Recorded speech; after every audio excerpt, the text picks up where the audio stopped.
please refuse to participate in the unspoken agreement of mediocrity. What am I talking about here?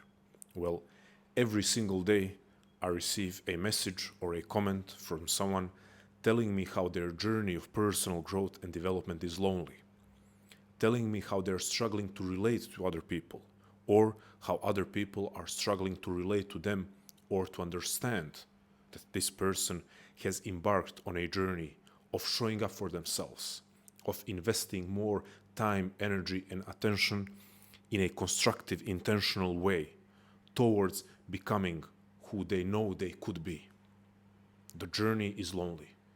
Now, recently, Chris Williamson, the host of the Modern Wisdom podcast, coined the phrase or the term, the lonely chapter. So as I said, every single day I receive a message or a comment, someone asking me, how do I deal with this lonely chapter?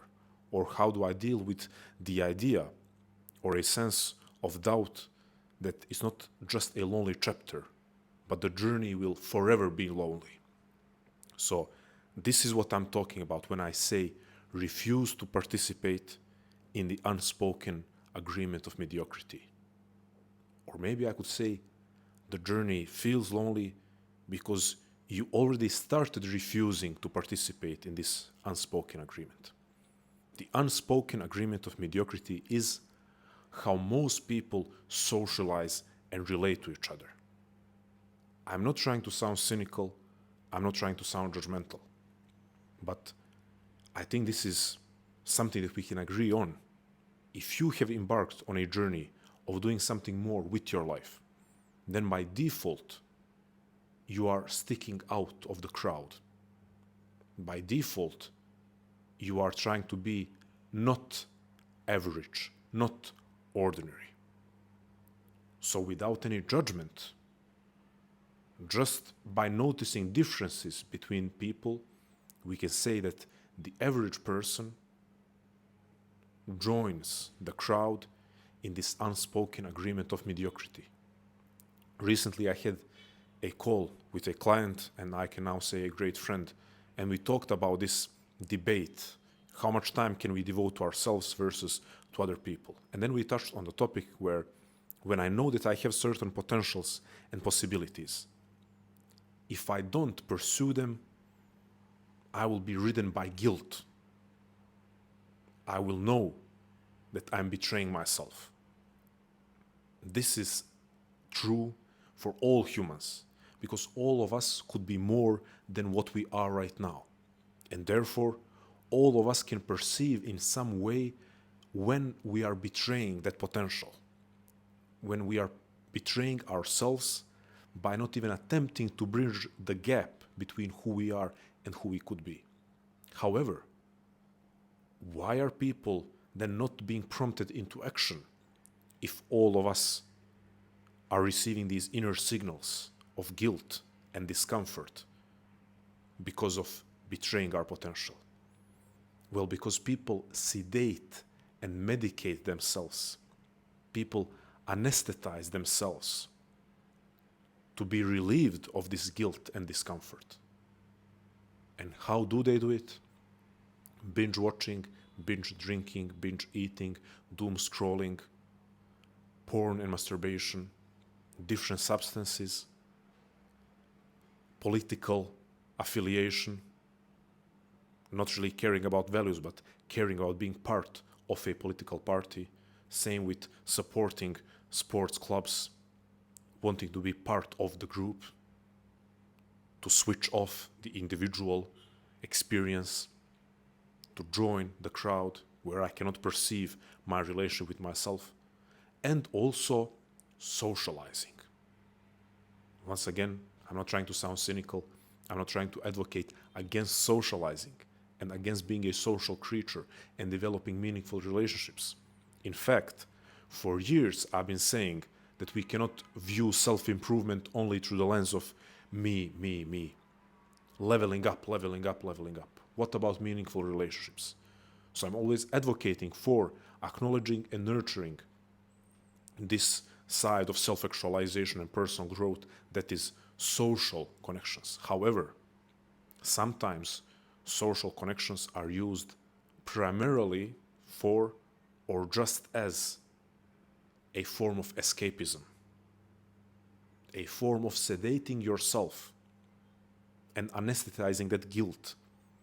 The guilt that would come to you if you sat with yourself and were not doom scrolling, were not binge drinking, eating, watching. If you just sat with yourself without any stimulation and without any distractions coming from other humans, and you sat with yourself and you perceived in a deep way that you are betraying yourself because of not pursuing your potential. It's not about achieving and actualizing. There's no end point. It's about pursuing. Well, people don't want to sit with that guilt, with that discomfort, just because it's uncomfortable. No one wants to tolerate, or most people don't want to tolerate that discomfort. And also, most people don't want to take action. But you watching this, you are someone who wants to take action. And you are someone who has been taking action or takes action relatively consistently, depending on the person. And then you become lonely. You feel lonely because most people cannot relate to you. Well, unfortunately, or for better or worse, however you want to interpret it, it is a good sign. Again, I don't want to romanticize loneliness. I don't want to romanticize being a lone wolf. But finding it more difficult to relate to others, or feeling like you are pushed into a solitary journey, at least for a while, it just is a sign of how one's journey of personal growth and development is supposed to look like for a period of time. I will always say, no, you will not stay lonely, even if it feels like you will never find your group, your crowd, or your one person. I will always say that's not the case. If you are pursuing your values, pursuing your potentials, you're not becoming cynical, important one. I know that because of myself. I need to try actively and remind myself consistently to not become cynical. Maybe a lot of you here who are regular viewers perceive me as someone who is here always to provide encouragement, but I have a side to myself that can get very discouraged because of everything that's going on around the world, that can get very discouraged at people's ignorance, willful ignorance, at lack of compassion that we show to other humans. And that can produce cynicism and lack of my willingness to engage in others or in developing relationships with new people out of that cynicism. However, as I say, I have to remind myself consistently not to fall into cynicism, which then actively allows me, resistance to cynicism actively allows me to create new meaningful relationships. The same will be the case for you. If you continue pursuing your values, if you continue becoming who you're supposed to be, and acknowledge and embrace the lonely chapter, while also not becoming cynical, while also actively resisting all of the pessimism and cynicism and even misanthropy that the world can produce in anyone, if you actively resist that, you will find your people. So when people say it's a lonely journey, it is. It is. It wouldn't be a true journey of growth and development if you were followed by or accompanied by a ton of people all of the time. If you never ended up lonely for even one chapter or two chapters or three chapters of the whole book that is the book of your life, what kind of story is that? Where is the development? Where is the development that comes as a result of spending above average amount of time with ourselves? Sometimes even being forced to self-reflect, to self-reflect in solitude and silence. So that's why I say, if you're one of those people, you are on the right track. Don't engage in the unspoken agreement of mediocrity. If you already departed, if you took even one step, and I know most of my viewers are struggling with consistency, struggling with starting and stopping. So maybe you feel like, oh, David, I'm not there. Maybe I'm still participating to some extent in the unspoken agreement of mediocrity. I believe once you step out of it, you will stay out of it. Now, for a lot of you, it's more of a matter of learning how to show up for yourself consistently, learning how to persist on the journey. But don't, for anyone, don't participate if you sense that it is wrong. And you probably do.